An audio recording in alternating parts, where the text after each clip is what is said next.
You actually had this great tweet thread today all about, and you've been putting out some great articles around the links that I was talking about early in the show between anti-Asian racism and, the US's posturing towards China generally. You wrote, the best way to fight anti-Asian discrimination is to promote responsible management of ties with Asian powers. Can you expand on that? What do you mean? Sure. So I was tweeting an article by one of my colleagues, Jess Lee, who had a great piece on pointing out that, when Biden went to Georgia, it was great. Thank you for doing that. But making a statement that doesn't take into account that so much of the anti-Asian hatred and the rhetoric around it is actually coming from politicians themselves. If they speak like that about China, about relations with Asian countries, I mean, we have members of Congress that are going around saying that China is out to destroy us and all kind of completely exaggerated things. Mm-hmm. Well, a very direct result of that is that you're going to have an increase of hate crimes against Asian Americans. We've seen that happening in several other communities.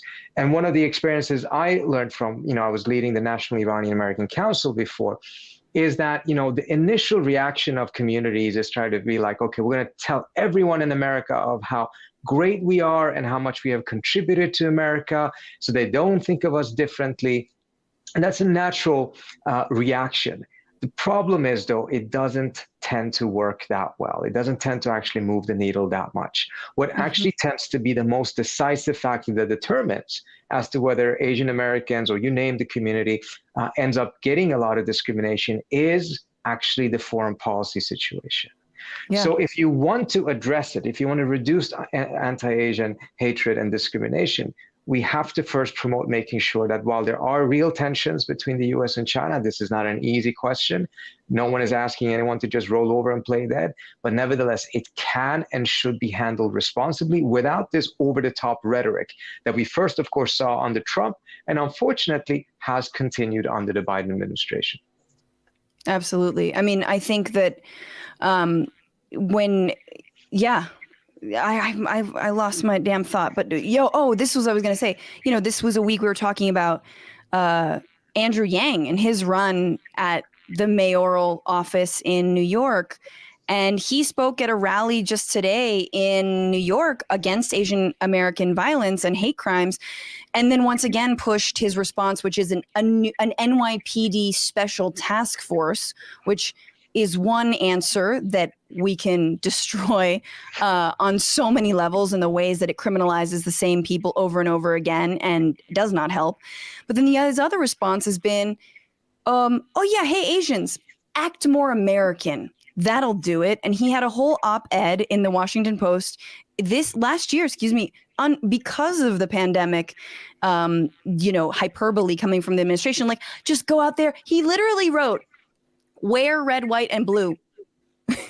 And so you talk about, the Iranian community and that hasn't actually worked when it comes to stopping some of the, anti-Iranian, anti-Asian policy. I think there's one example perhaps one can point to where it has worked is that when the actual community, the specific ethnic community, becomes more hawkish than the US foreign policy itself. So I'm thinking about the Cuban American community. That's when suddenly you get that type of separation between that community and the relations between the US and that country.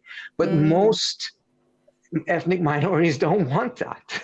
They want to make sure that there's some degree of harmony. And again, that's not to excuse the behavior of the other country or anything about that. It's just about making sure that it's managed in a responsible way.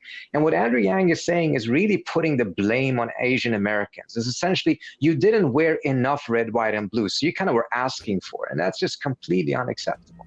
Hey, thanks so much for watching the Bitchuation Room podcast live stream. And while you're here, why don't you just subscribe to this channel? I promise it'll be good.